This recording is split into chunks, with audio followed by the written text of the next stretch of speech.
सोचिए एक ऐसी जगह जो आस्था और शांति का प्रतीक मानी जाती है।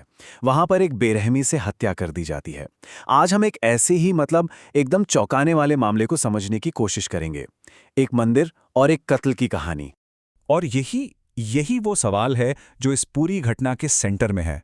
आखिर ऐसा कैसे हो सकता है कि जो इंसान अपनी पूरी जिंदगी एक पवित्र जगह की रक्षा में लगा दे, उसी की जान उसी जगह पर ले ली जाए? क्यों?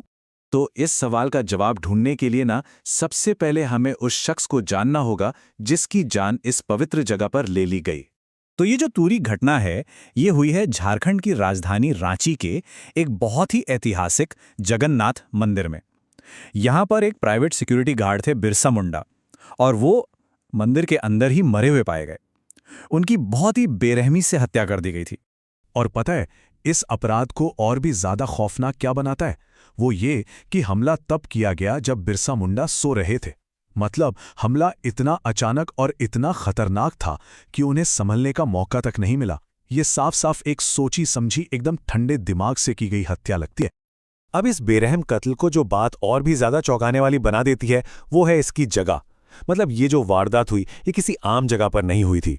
ये जो मंदिर है, ये कोई नया मंदिर नहीं है। ये लगभग 300 साल पुराना है। जरा सोचिए, 3 सदियों का इतिहास, 3 सदियों की आस्था इस जगह से जुड़ी हुई है। इसे पुरी के जो फेमस जगन्नाथ मंदिर है ना, उन्हीं की तर्ज पर बनाया गया था।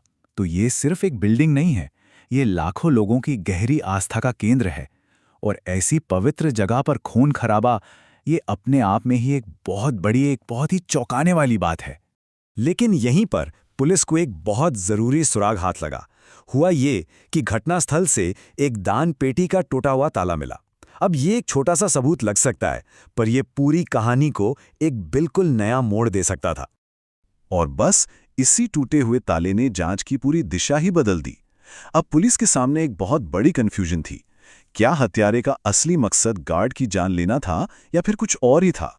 तो देखिए, यहां पर 2 मेन थ्योरीज हैं जिन पर पुलिस काम कर रही है। पहली थ्योरी, ये एक टारगेटेड हत्या थी। जिस तरह से सोते हुए गार्ड पर बेरहमी से हमला किया गया, उससे तो यही लगता है कि हत्यारा किसी खास मकसद से ही आया था। और दूसरी थ्योरी है चोरी की। हो सकता है कि चोर दान पेटी लूटने आए हों और गार्ड शायद जाग गए और पकड़े जाने के डर से उन्होंने हत्या कर दी हो। मामले की सीरियसनेस को देखते हुए पुलिस ने फौरन एक्शन लिया। फॉरेंसिक साइंस लैब यानी एफएसएल की टीम को मौके पर भेजा गया। स्निफर डॉग्स की मदद से सुराग तलाशे जा रहे हैं। और हाँ, मंदिर के अंदर और बाहर के जो सीसीटीवी फुटेज हैं, उन्हें भी खंगाला जा रहा है ताकि अपराधी तक किसी भी तरह पहुंचा जा सके। देखिए, हर अपराध के पीछे एक इंसानी कहानी होती है, एक परिवार का दर्द होता है। तो चलिए अब जरा बिरसा मुंडा के परिवार के बारे में जानते हैं, उनके दुख को समझते हैं। बिरसा मुंडा जो थे, वो अपनी पत्नी, 3 बेटों और 2 बेटियों के अकेले कमाने वाले थे। सोचिए, इस एक हत्या ने पूरे के पूरे परिवार का सहारा ही छीन लिया। और उनकी आर्थिक हालत कितनी मुश्किल थी, इसका अंदाजा इसी बात से लगाया जा सकता है कि उनका वेतन सिर्फ 1500 रुपये था। जी हाँ, सिर्फ 1500 रुपये। और सबसे दुख की बात तो ये है कि ये मामूली सी तनख्वाह भी उन्हें कई महीनों से नहीं मिली थी। लेकिन इसके बावजूद वो अपनी ड्यूटी पूरी ईमानदारी, पूरी निष्ठा से कर रहे थे। उनकी बेटियों के ये शब्द सच में दिल को झकझोर देते हैं। उन्होंने कहा, मंदिर के प्रति उनकी भक्ति ही उनकी मौत का कारण बन गई।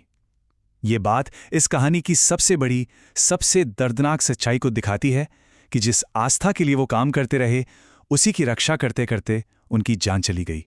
अब ये जो घटना है, ये सिर्फ एक व्यक्ति की हत्या का मामला नहीं है। ये अपने पीछे कुछ बहुत बड़े और गंभीर सवाल भी खड़े करती है। देखिए, मजे की बात यह है कि ये मंदिर एक ऐसे इलाके में है जिसे हाई सिक्योरिटी जोन माना जाता है। राज्य की विधानसभा और हाई कोर्ट जैसी जरूरी इमारतें बिल्कुल पास में ही हैं। तो ऐसे में वहां इस तरह की घटना का हो जाना पूरी सुरक्षा व्यवस्था पर एक बहुत बड़ा सवालिया निशान लगाता है। जाहिर है, इस घटना पर राजनीतिक बयानबाजी भी शुरू हो गई। बीजेपी के प्रवक्ता हैं प्रतुल शाहदेव। उन्होंने राज्य की कानून व्यवस्था पर सवाल उठाते हुए कहा, सिर्फ नई गाड़ियां खरीदने से कानून व्यवस्था नहीं सुधरती, इसके लिए मजबूत इच्छा शक्ति की जरूरत होती है। तो ये बयान दिखाता है कि कैसे ये अपराध अब एक बड़ी राजनीतिक बहस का हिस्सा भी बन गया है। और आखिर में ये पूरा मामला हमें एक बहुत बड़े सवाल पर लाकर छोड़ देता है। क्या बिरसा मुंडा की मौत सिर्फ एक और जुर्म है, या फिर ये उस पूरी व्यवस्था की नाकामी का एक संकेत है जो अपने सबसे कमज़ोर और सबसे समर्पित लोगों की भी रक्षा नहीं कर पाती? एक ऐसा सवाल है जिस पर हम सबको सोचने की ज़रूरत है।